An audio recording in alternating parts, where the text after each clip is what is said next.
অতি সম্প্রতি জামাতের একজন নেতা, তার এক বক্তব্য, শীর্ষ নেতা, তো ওনার বক্তব্য দেখলাম যে তিনি পিআর এবং গণভোট এই দুটো বিষয় নিয়ে অসাধারণ একটি মন্তব্য করেছেন। তিনি বলেছেন যে যদি পিআর না হয় এবং গণভোট না হয় তাহলে জামাতের আমও যাবে, সালাও যাবে।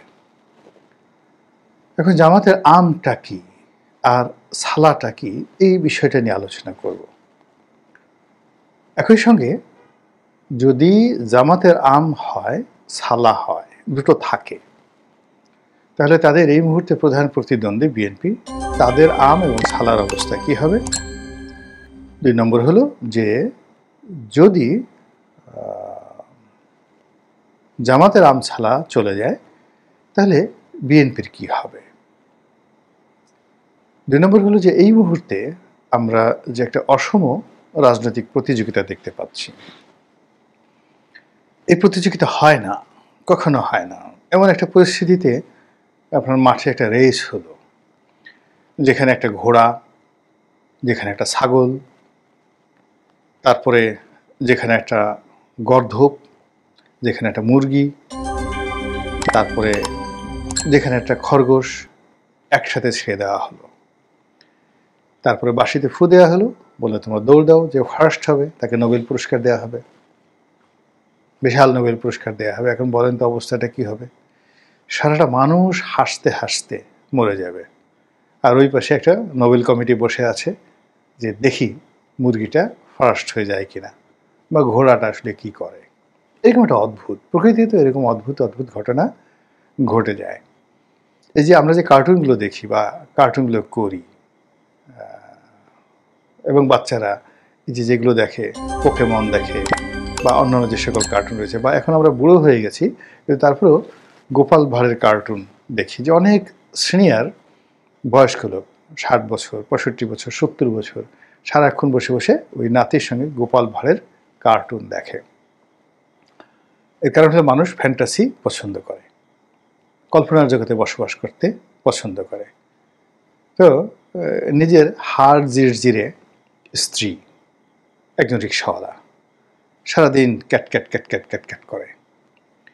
তো সে যখন টেলিভিশন স্ক্রিনে গিয়ে ময়ূরীর মতো মোটাসোটা একজন রমণীকে দেখছে, তখন ওই রিক্সাওয়ালা বা তাদের যে শ্রেণীর লোকজন রয়েছে, তাদের কাছে জিরো ফিগারের কোনো রমণীর কোনো মূল্য নাই। ময়ূরী হলো তাদের কাছে বিশ্ব সুন্দরী। ফলে 80-র দশকে আপনি দেখেন আমাদের এই সমাজে, 80-র দশকে এমনকি 90-এর দশকে অনেক মানুষের সেই পছন্দের নায়ক ডিপজল, পছন্দের নায়িকা ময়ূরী। এটা হলো বাস্তবতা। সাইকোলজিক্যালি কখনো কখনো মানুষ এই জিনিসগুলো পছন্দ করে। তো সেই দিক থেকে এখন রাজনীতিতে যে ময়ূর নাচ চলছে, রাজনীতিতে যে যাকে বলা হয় কার্টুন চলছে, কল্পনা চলছে, পুতুল নাচের ইতিকথা চলছে, এখানে এভরিডে এমন কিছু দৃশ্য আমরা দেখতে পাচ্ছি, সেই দৃশ্য দেখে আমাদের কাছে মনে হচ্ছে মানে একটা আরব্য রজনীর মহানায়ক, সেই 40 চোর, মানে আলীবাবা এবং 40 চোরের সেই চিচিং ফাঁকের গল্পের চাইতেও অ্যাডভেঞ্চারাস ঘটনা আমাদের রাজনীতিতে ঘটে যাচ্ছে। এমন সব লোক সংবিধান নিয়ে কথা বলছে, পার্লামেন্ট নিয়ে কথা বলছে, যারা জীবনে পার্লামেন্ট যেতে পারবে না। ভোট তো দূরের কথা, ভাই কোনো অবস্থাতেই সম্ভব না। কিন্তু এটা পার্লামেন্ট কেমন হওয়া উচিত, পার্লামেন্ট মেম্বার কেমন হওয়া উচিত, ভোট কীভাবে দেওয়া উচিত, হয়তো সে জীবনে ভোটই দেয়নি। তারা ভোট সম্পর্কে নানা রকম কথাবার্তা বলছেন, রাজনীতি নিয়ে নানা তথ্য দিয়েছেন, দিতে চলেছেন, এইভাবে চলবে, এইভাবে চলবে। কিন্তু জীবনে দেখা গেল তিনি কখনো রাজনীতি করেননি। হঠাৎ করে গত 14 মাসে এমন অনেক নতুন মুখ চলে এসেছে, নতুন নায়ক নায়িকা চলে এসেছে, যে আমাদের সেই রাজনীতির যারা রাজ্জাক, শাবানা, কবরী, বুলবুল আহমেদ, এরকম যারা নায়ক ছিলেন আমাদের দেশে, কিংবা ইন্ডিয়ান চলচ্চিত্রে দিলীপ কুমার, রাজকুমার, রাজ কাপুর, এই কিংবদন্তিগুলোর জায়গাতে এখন এমন জায়গাতে চলে আসছে, মানে আপনি এটা বলা যাবে না, বলা যাবে না। এখন আপনি গায়ক হিসেবে যদি মানে 100 নম্বর দিতে চান ইভা রহমানকে কিংবা হিরো আলমকে, নায়ক হিসেবে হিরো আলমকে নায়ক এবং গায়ক হিসেবে আপনি যদি তাকে নম্বর দিতে চান, এটা আপনার ব্যাপার। কিন্তু আমাদের রাজনীতিতে তো এখন এমন কিছু মানে ঘটছে, এমন কিছু শুনছি, এমন কিছু দেখছি, না যাচ্ছে বলা, না যাচ্ছে লেখা, এটা রুচির দুর্ভিক্ষ। ফলে অনেক সময় মানে অঙ্গ জ্বলে যাচ্ছে এই সকল কথাবার্তা শুনে। এই যে জামাত নেতা যিনি বললেন জামাতের আম চলে যাবে, ছালা চলে যাবে, তো আম এবং ছালা দুটো বস্তু, অ্যাসেট। তো জামাতের আম কি আর ছালা কি আমি তো এটা বুঝতে পারিনি এখন পর্যন্ত। তাদের যে আম, কখনো সেটা আওয়ামী লীগের আম ছিল, কখনো বিএনপির আম ছিল, কখনো জাতীয় পার্টির আম ছিল, কখনো ইয়াহিয়া খানের আম ছিল, কখনো টেক্কা খানের আম ছিল। আর বস্তা, তাদের বস্তাও কখনো ছিল না, সেই বস্তাও সেই যে দলের আম সেই দলের বস্তা। তারা শুধু এই বস্তার মধ্যে আম ভরে আত্মতৃপ্তিতে তারা ঢেকুর তুলেছেন যে এই আমাদের আম, এই আমাদের বস্তা। এর বাইরে গিয়ে যদি আপনি ইন জেনারেল চিন্তা করেন, সাধারণভাবে চিন্তা করেন যে এই রাজনৈতিক দলটির আইডিওলজিটা কি, নীতি এবং আদর্শ কি, তারা বলবেন যে আমরা একটা ইসলাম ভিত্তিক সমাজ প্রতিষ্ঠা করতে চাচ্ছি, ন্যায় ভিত্তিক সমাজ প্রতিষ্ঠা করতে চাচ্ছি, আমরা সৎ মানুষের শাসন আমরা প্রতিষ্ঠা করতে চাচ্ছি। তো এইরকম নানা কথাবার্তা আপনি শুনতে পারবেন তাদের মুখ থেকে। কিন্তু এই গত 14 মাসে যদি আপনি তাদের কর্মকাণ্ড চিন্তা করেন, বিচার করেন, বিশ্লেষণ করেন, তাহলে সত্যিকার অর্থে আপনি এই কাজের কোনো মিল খুঁজে পাবেন না। আবার অন্যদিকে যেটা দেখেন যে বিএনপির যে আমছালা, সেই আমছালা কি হলো, সাধারণ জনগণ তাদের ভালোবাসাটা যতটা না বেশি, তার চাইতে বেশি আওয়ামী বিরোধী সেন্টিমেন্ট, আওয়ামী লীগের কুকর্ম, এবং তার সাথে বেশি দেখা যাচ্ছে যে সেই পরিবেশ এবং পরিস্থিতি, এবং সেই পরিবেশ এবং পরিস্থিতির যে যাকে বলা হয় সুযোগ, এটা তাদের আম এবং ছালা। যখন পরিবেশ এবং পরিস্থিতি, সেটা 7ই নভেম্বর হোক, সেটা 15ই আগস্ট হোক, সেটা এরশাদের পতন হোক, 90-এর গণ অভ্যুত্থান হোক, অথবা 1/11 ধরেন, মানে পরিবেশ এবং পরিস্থিতির কারণে কখনো তারা ক্ষমতা এসেছে, কখনো তারা ক্ষমতা হারা হয়েছে।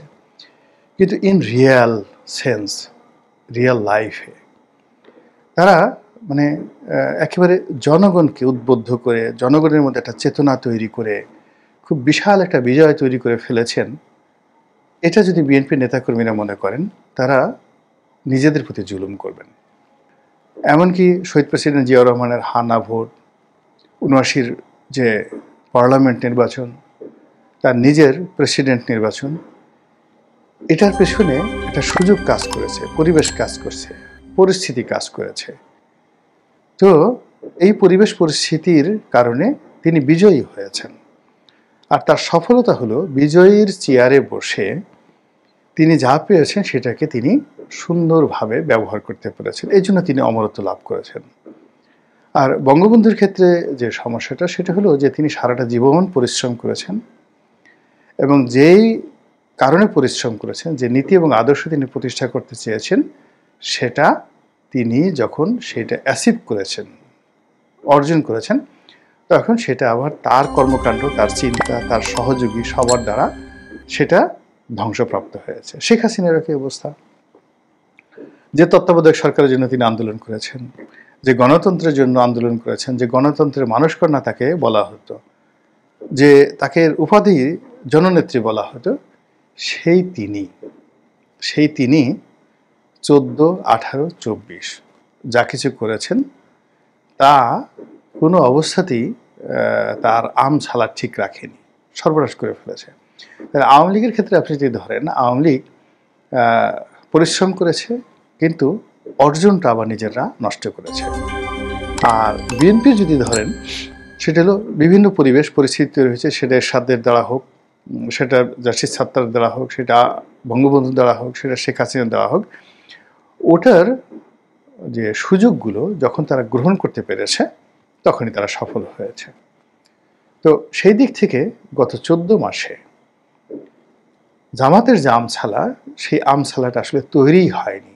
এই কারণ হলো এখন পর্যন্ত তাদের আম বলতে আমজনতার সাপোর্ট, তাদের আম বলতে এনসিপি, তাদের আম বলতে বা সালা বলতে ডক্টর মোহাম্মদ ইউনূসের বা রাষ্ট্রশক্তির ফেভার, এটা এখন নড়বড়ে অবস্থায় আছে।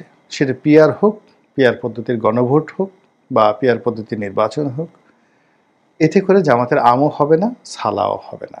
সংঘবদ্ধ একটা শক্তি অতীতে যেভাবে তাদেরকে রিলিফ দিয়েছে, এরকম একটা পরিস্থিতি তারা তৈরি করতে পারেনি। ফলে তাদের আমছালা আলটিমেটলি চলে গেছে। এই গেল একটা। দ্বিতীয় যে বিষয়টি সেটা হলো বিএনপি।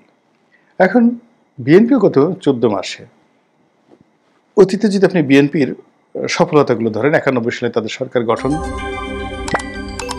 তারপর জাস্টিস সাত্তারের জয়লাভ, শহীদ প্রেসিডেন্ট জিয়াউর রহমানের ক্ষমতা লাভ, এই পুরো জিনিসগুলো যদি আপনি বিচার করেন, বিশ্লেষণ করেন, তাহলে আপনি স্পষ্টই দেখতে পারবেন যে গত 14 মাসে বিএনপি এই সুযোগটিকে কাজে লাগাতে পারেনি, একেবারেই কাজে লাগাতে পারেনি।